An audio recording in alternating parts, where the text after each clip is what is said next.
বন্ধুরা, সৌখিতাখি রান্না করে সবাইকে স্বাগত। এগুলো হলো সমুদ্রের মোরলা মাছ। আজকে আমি সমুদ্রের মোরলা মাছ রান্না করব। ধুয়ে একদম পরিষ্কার করে নিয়েছি। কড়াইতে এখন আমি সর্ষের তেল দিয়ে দেবো। মোরলা মাছ বা যে কোনো মাছ সর্ষের তেল দিয়ে ভালো লাগবে, তাই সর্ষের তেলটা আগে দিয়ে দেবো। কড়াই গরম হয়ে গেছে, একটু বেশি করেই তেল দিয়ে দিচ্ছি, অনেকটাই মাছ আছে, তাহলে ভাজতে সুবিধা হবে। তেলটা ভালো করে গরম হলে তারপর মাছগুলো দেবো। আমি মাছের মাথাগুলোকে ফেলে দিয়েছি, দিয়ে ভালো করে একদম নুন হলুদ মাখিয়ে পরিষ্কার করে রেখেছি। দেখুন তেলটা গরম হয়ে গেছে, এখন আমি এই মাছগুলোকে দিয়ে দেবো। এই সমুদ্রের মোরলা মাছ দিয়ে ঝাল খেতে, পেঁয়াজ কলি আলু দিয়ে ঝাল খেতে দারুণ লাগে। এই যে মাছগুলো সব দিয়ে দিলাম। ভালো করে মোরলা মাছগুলো আমি মাথাগুলো কেটে বাদ দিয়ে দিয়েছি, দিয়ে নুন হলুদ মাখিয়ে ভালো করে পরিষ্কার করে নিয়েছি। এটা সমুদ্রের মোরলা মাছ, এটাকে ভালো করে ধুয়ে এবার আমি কড়কড়া করে ভাজবো, মানে একটু লাল লাল করে ভেজে নেব, তাহলে তরকারির টেস্টটা আরও ভালো হবে।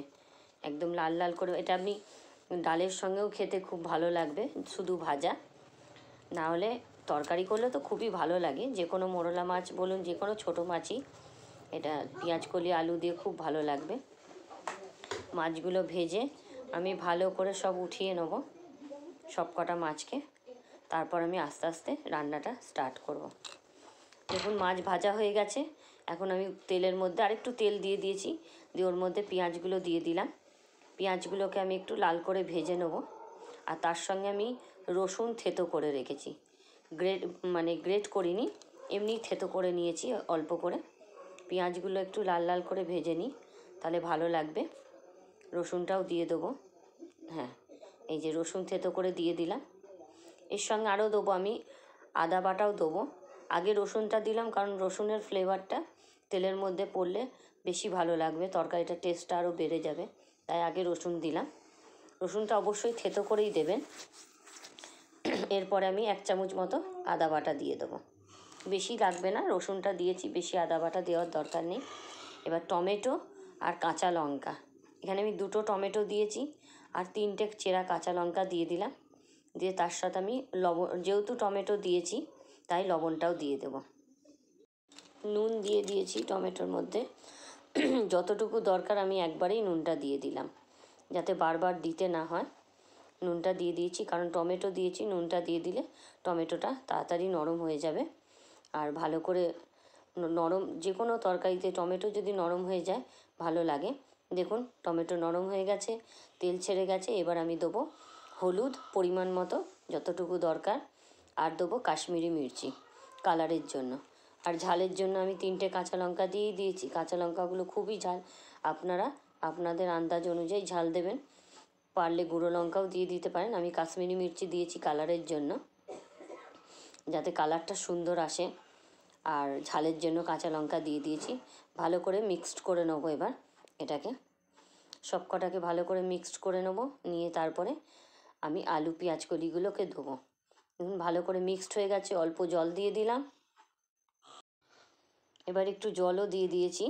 জলটা এই কারণে দিলাম কারণ মশলাগুলো দিয়েছি, জল না দিলে মশলাগুলো পুড়ে যাওয়ার চান্স থাকে, তাই একটু অল্প করে জল দিয়ে দিয়েছি।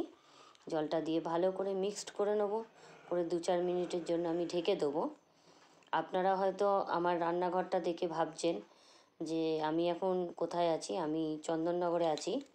এই দেখুন আমি ঢেকে দিলাম 2-3 মিনিটের জন্য। দেখুন পুরো জল শুকিয়ে গেছে, মশলা থেকে তেলটাও ছেড়ে গেছে, টমেটোও গলে গেছে, মশলা পুরো রেডি। ভালো করে এবার আমি কষিয়ে নেব, কষিয়ে তারপরে আমি আলু আর পেঁয়াজ কলিগুলো দেবো। হ্যাঁ যেটা বলছিলাম, আমি এখন আমার বাপের বাড়ি চন্দননগরে আছি, এর জন্য রান্নাঘরটা একটু চেঞ্জ লাগছে। আমি আবার যাব, যখন আবার পুরনো রান্নাঘরে আপনাদের সঙ্গে দেখা হবে। এটা এখন আমি চন্দননগরে আমার বাপের বাড়িতে আছি, এর জন্য পিহুও এখন আর ডিস্টার্ব করছে না, এখন খুব ব্যস্ত পিহু কাজেতে, মানে সবার সঙ্গে খুব ব্যস্ত। মাঝখানে সামনে একটুখানি কথা বলেই ব্যস্ত চলে গেছে, এখন আমিই সম্পূর্ণ ভিডিওটা করছি। আলুগুলোকে আমি ছোট ছোট করে একটু লম্বা লম্বা করে কেটে নিয়েছি। এখানে নতুন আলুই নিয়েছি আমি, নতুন আলু দিয়ে পেঁয়াজ কলি দিয়ে করবো, কারণ শীতের সবজি মানে নতুন আলু পেঁয়াজ কলি এগুলোই এখন খুব ভালো বেরোয়, তার জন্য আমি নতুন আলু নিয়েছি। আপনারা চাইলে পুরনো আলু দিয়েও করতে পারেন, কোনো অসুবিধা নেই। ব্যাস এবার আমি এখানে ভালো করে মিক্সড করে নিলাম আর অল্প করে জল দিয়ে দিলাম। আলুটাকে দিয়েছি, জল দিয়ে দিলাম পরিমাণ মতো, একটু জল দিয়ে দিয়েছি, দিয়ে একটু ঢেকে দেবো। দেখুন আলুগুলোকে ভালো করে মশলার সঙ্গে মিক্সড করে নিচ্ছি, যাতে মশলাগুলো আলুর মধ্যে ভালো করে লেগে যায় সুন্দর করে। আর নতুন আলু তো তাড়াতাড়ি গলেও যাবে, খেতেও টেস্টি লাগবে। এটা গরম ভাতের সঙ্গে কিন্তু দারুণ একটা রেসিপি। আর এই সমুদ্রের মোরলা মাছ দিয়ে কিন্তু দারুণ টেস্টি একটা রেসিপি। সমুদ্রের মোরলা মাছ কড়কড়া করে ভেজে এরকম আলু পেঁয়াজ কলি দিয়ে ঝাল করলে দারুণ লাগে, তার সঙ্গে যদি একটু ডাল থাকে বাস। এখন আমি পেঁয়াজ কলিগুলোকেও লম্বা লম্বা করে কেটে নিয়েছি, পেঁয়াজ কলিগুলোকেও দিয়ে দিচ্ছি সব। আমি কিন্তু কোনো সবজি ভেজে নিইনি, একবারে ডাইরেক্ট করছি, কারণ ভাজাভাজি করলে অনেকটা তেল লাগে বেশি। আমি কম তেলেই করার চেষ্টা করেছি, এর জন্য আমি ভাজিনি, তাতেও কিন্তু দুর্দান্ত টেস্ট হবে। দেখুন পেঁয়াজকলি আমি এখানে 250 গ্রাম মতো পেঁয়াজকলি নিয়েছি, সব একসঙ্গে ভালো করে মিক্সড করে নিচ্ছি, যাতে মশলার সঙ্গে মিশে যায় ভালো করে। মিশে গেলে মশলাগুলোও গায়ে লেগে যাবে। আর এখানে আমি নুন টুন সবই যা দেবার আমি দিয়ে দিয়েছি, লাস্টে শুধু আমি ধনেপাতা দেবো। একটু ঢেকে দিলাম, দেখুন ঢাকা খুলে আবার আমি ভালো করে এগুলোকে মিক্সড করব। এক গাদা জল দিয়ে দেবেন না প্রথমেই, অল্প অল্প জল দিয়ে করবেন, তাতে জিনিসটাও ভালো হবে, আলুটাও সুন্দর সিদ্ধ হবে, মশলাটাও লাগবে, সমস্ত কিছুটা পারফেক্ট হবে। এক গাদা জল ঢেলে দিলে সেটা ভালো লাগবে না, পরিমাণ মতো অল্প অল্প করেই জল দিয়ে করবেন, তাতে ভালো হয় জিনিসটা। আর স্টিমটা কম করে করবেন, তাহলে আলুগুলো সুন্দর সেদ্ধ হবে, পেঁয়াজকলিগুলোও সুন্দর হবে। ব্যাস পুরো সবজি আমার মিক্সড হয়ে গেছে, লাস্টে নামাবার আগে আমি ধনেপাতা দেবো। এখন আমি এবার দেখুন আলু পেঁয়াজকলি সব দিয়ে দিয়েছি, এবার আমি পরিমাণ মতো এখানে জল দিয়ে দেবো, যতটুকু দরকার জল দিয়ে দিলাম পরিমাণ মতো। এর উপরে এবার আমি মাছগুলো যে ভেজে রেখেছিলাম ভালো করে মিক্সড করে নিয়ে মাছগুলোকে দিয়ে দেবো।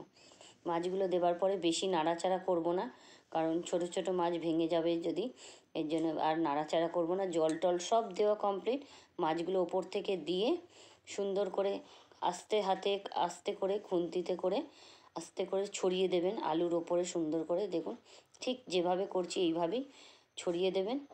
বাস এবার আমি এর উপরে সুন্দর করে অনেকটা বেশি করে ধনেপাতা দিয়ে দেবো, খুব বেশি করে, মানে ধনেপাতা না দিলে এটার রান্নাটার টেস্টটাই অন্যরকম হয়ে যাবে, তাই বেশি করে ধনেপাতা দেবেন। পুরো অনেকটা ধনেপাতা, আমি প্রায় 1 আঁটির বেশি ধনেপাতা দিয়ে দিয়েছি। দিয়ে এখন আমি ঢাকা দিয়ে দেবো।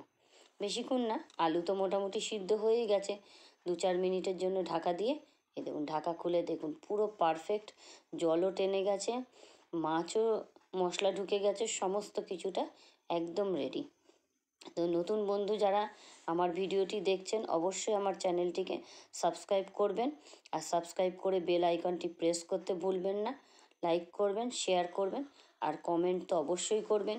যারা কমেন্ট করছেন তাদেরকে আমি রিপ্লাই দিতে পারছি না, কোনো কারণে আমার মোবাইলের কোনো টেকনিক্যাল প্রবলেমের জন্য আমি দিতে পারছি না। অবশ্যই আমি বাড়ি যাবার পরে সবাইকে আমি রিপ্লাই দেবো, আর সবাইকার পাশেও আছি, সবার কমেন্ট আমি পড়ছি। একটু বোঝার চেষ্টা করুন, সবাইকার পাশে আমি আছি। এইভাবে পুরো রান্নাটা আজকের মতো এখানেই শেষ করলাম। আবার আপনাদের সঙ্গে নতুন কোনো রেসিপি নিয়ে আপনাদের সঙ্গে দেখা হবে। আমি এখন বাপের বাড়িতে আছি, অবশ্যই আপনাদের সঙ্গে নতুন নতুন রেসিপি শেয়ার করার চেষ্টা করব। ভিডিওটি যদি ভালো লেগে থাকে অবশ্যই লাইক কমেন্ট শেয়ার করবেন।